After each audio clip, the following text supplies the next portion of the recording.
Hi, my name is Gagandeep Singh and I am the organizational psychologist. In today's video, we will talk about the curse of negative thoughts. We will talk about negative thinking. At some point in our life, we all have battled with negative thoughts and we've tried to remain positive in life. And pretty much all of us have failed miserably in that pursuit to be optimistic and to continuously see the brighter side of life. This is not just a coincidence.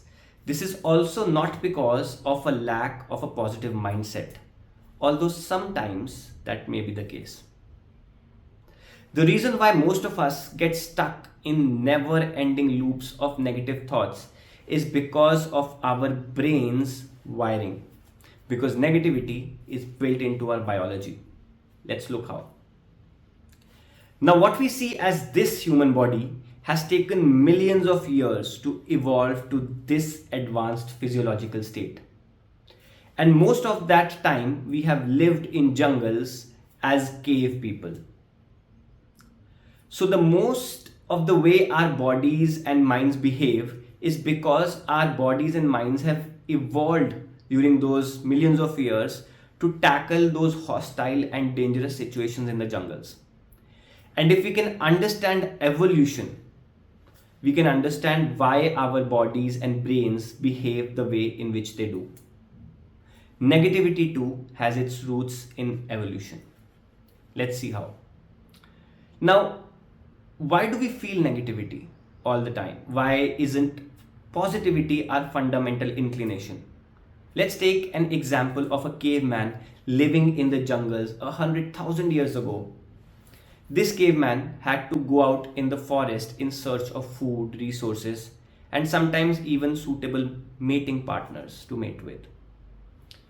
But jungle is a hostile place. Of course, it is loaded with resources, but it is also rife with dangers such as predators, poisonous animals, and even life-threatening traps.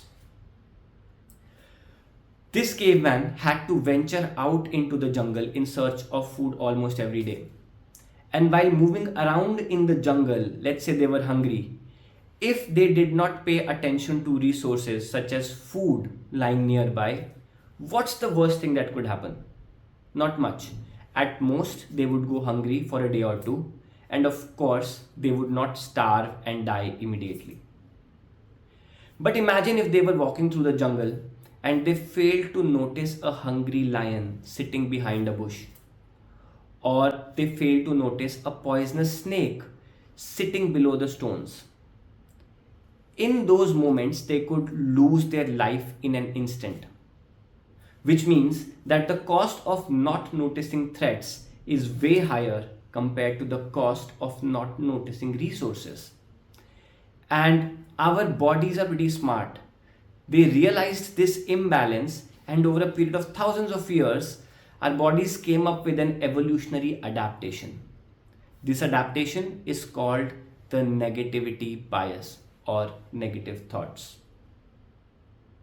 What the human brain does is that whenever it perceives the slightest amount of threat in the external environment, our brain floods us with a lot of negative thoughts. The job of these thoughts is to keep us away from those threats.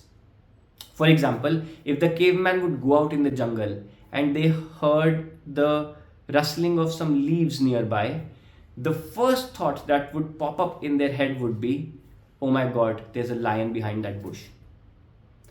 And this negative thought, regardless of whether it's true or not, kept the caveman away from the bush, increasing the probability of their survival. In today's times also, these negative thoughts try to keep us away from both physical as well as emotional threats, because our mind cannot distinguish between both of them. So let's say you have a big meeting tomorrow in front of a client or your super boss. Your brain will create thoughts to keep you away from that potential threat, from that meeting. Your brain will inject you with negative thoughts such as you're not good enough, you're not prepared enough, you'll embarrass yourself in front of the client or your super boss. and you won't have a good meeting. And it will try to stop you from going to that meeting. Please remember, our mind cannot differentiate between physical and emotional threats. So, for our mind, an emotional threat is almost the same as a physical attack by a lion in the jungle.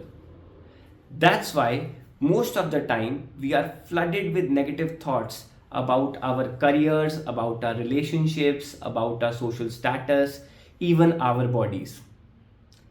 Please remember that the job of a negative thought is to be your friend. Its job is to protect you and keep you away from dangers. Most negative thoughts are not even true. They are just trying to alert us to something. So the next time you feel negative thoughts, don't run away from them, and definitely don't try to suppress them. Just try to understand them as to what they are telling you. And trust me, when you do this, your levels of discomfort, stress, and anxiety will go down. We will talk more about these anxiety processing techniques in the next video. Till then, I would want you to take this message away. Your negative thoughts are not bad. Treat them like a harsh friend who's trying to protect you. That's it from my side. My name is Gagandeep Singh. I hope you liked the video. If you did, please like, share and subscribe to this channel. We also have another channel in Hindi for our Indian audience with the same videos and content. It's called The Organizational Psychologist Hindi. Please feel free to check it out and share it with your Indian or Hindi speaking friends. I will see you all again very soon. Till then, take care, have a wonderful week ahead, and do not run away from your negative thoughts. Goodbye.